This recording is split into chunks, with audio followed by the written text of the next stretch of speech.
Good morning children. आज हमें उपस्थित है आपके पाठ्य पुस्तक व्याकरण सागर के चौथे भाग के दूसरे पाठ के साथ। पाठ का नाम है वर्ण विचार। तो बच्चों, आज सबसे पहले हम ये जानेंगे कि वर्ण विचार किसे कहते हैं, यानी वर्ण किसे कहते हैं। बच्चों, मनुष्य एक सामाजिक प्राणी है। उसके मुख से तरह तरह की आवाजें निकलती हैं। उन्हीं आवाजों को ध्वनि कहते हैं। ध्वनियों को लिखने के लिए जिन चिन्हों को निश्चित किया गया है उसे वर्ण या अक्षर कहते हैं। तो आज हम सबसे पहले वर्ण की परिभाषा बताएंगे। भाषा की सबसे छोटी ध्वनि जिसके टुकड़े नहीं किए जा सकते उसे वर्ण कहते हैं। जैसे अ, आ, क, हलन, ट हलन, म हलन आदि।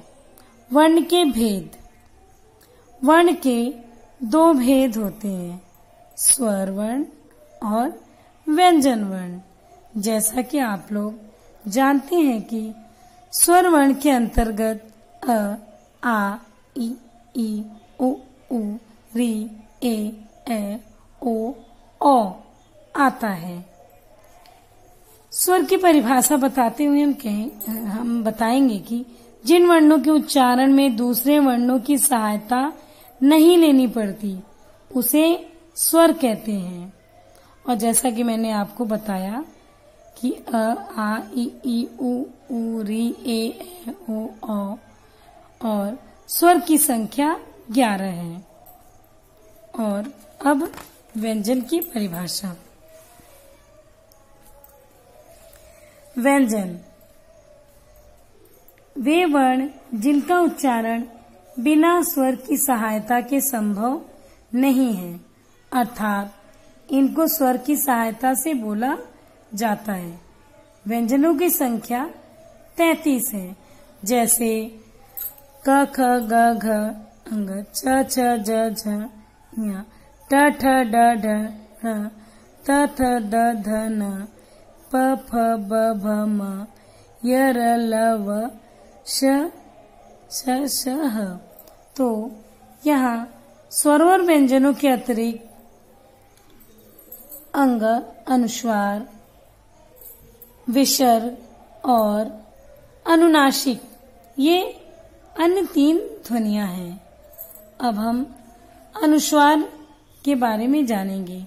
जिस वर्ण का उच्चारण करते समय हवा नाक से निकलती है और उच्चारण में कुछ जोर लगता है उसे अनुस्वार कहते हैं।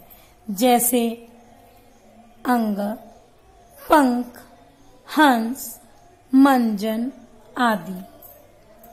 अब विसर्ग जिन वर्ण का उच्चारण कंठ से होता है इसका चिन्ह इस तरह से होता है। इसका प्रयोग व्यंजन के बाद होता है। इसको बोलते समय ह हलंत की आवाज आती। इसे बोलते समय ह हलंत की आवाज आती। जैसे अतः, प्रातः, पुनः आदि। अब अनुनासिक। अनुनासिक जिस स्वर का उच्चारण मुख और नासिका दोनों से होता है वह अनुनासिक कहलाता है। इसका चिन्ह चंद्र बिंदु यानी इस तरह से है। और अब अन्य जैसे आ, ज के नीचे बिंदी, फ के नीचे बिंदी, इन्हें आगत वर्ण कहते हैं। अंग्रेजी भाषा में ज और फ अरबी फारसी भाषा से हिंदी में आए हैं। जैसे बाल, डॉक्टर, जमीन, जरा, शाफ, लिफाफा। और अब हम वर्णमाला के बारे में जानेंगे। वर्णमाला किसे कहते हैं? निश्चित क्रम में लिखे गए वर्णों या अक्षरों के समूह को वर्णमाला कहते हैं। तो जैसे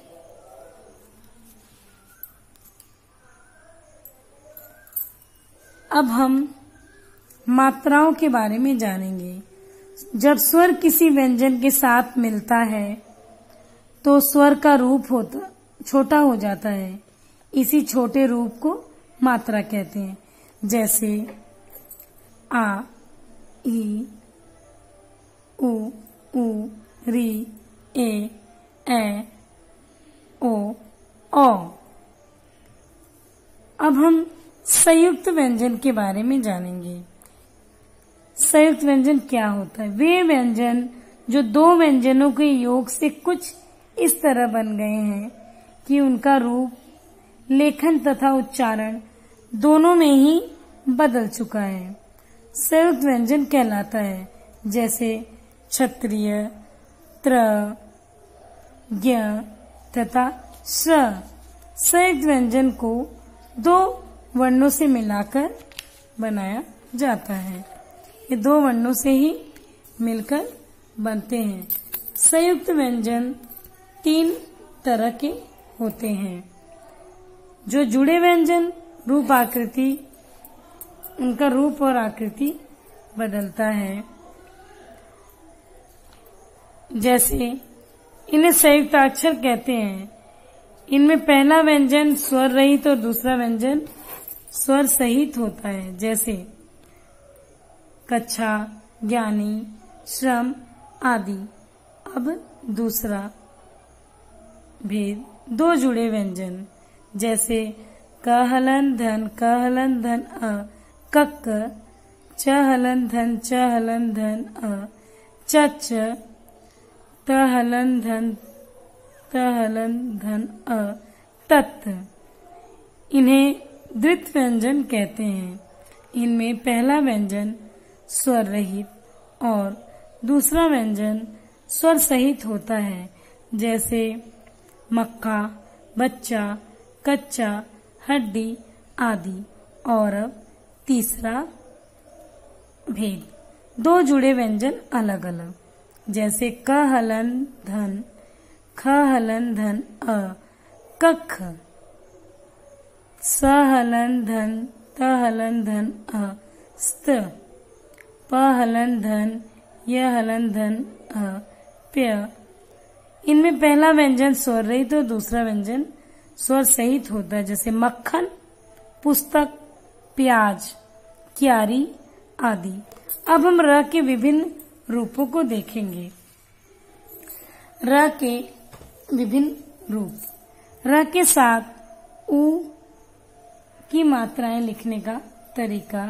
रहलन धन उ से बना हमारा रू, उससे बना नया शब्द रुपया और गुरु। और दूसरा रहलन धन उ से बना हमारा रू, रूपक, रूठा आदि। यदि र की ध्वनि किसी व्यंजन से पहले सुनाई दे तो उसे उस व्यंजन के ऊपर लिखते हैं। जैसे धर्म, कर्म, कार्य आदि।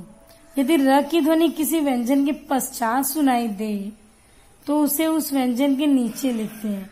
जैसे क्रम, प्रकाश आदि। और अब अंत में हम वर्ण विच्छेद के बारे में जानेंगे कि वर्ण विच्छेद किसे कहते हैं। जब किसी शब्द में आई ध्वनियों को अलग अलग करके लिखा जाता है तो उसे वर्ण विच्छेद कहते हैं। जैसे प्रातः, तो प्रातः को लिखने के लिए प हलन धन, र हलन धन, आ धन, त हलन धन, अंग से बना हमारा शब्द प्रातः। और दूसरा गुलाब, ग हलन धन उ, धन ल हलन धन आ, धन ब हलन धन अ से बना हमारा शब्द गुलाब। और उसी तरह से प हलन धन री, धन थ हलन धन व, हलन धन ई से बना हमारा शब्द पृथ्वी। धन्यवाद।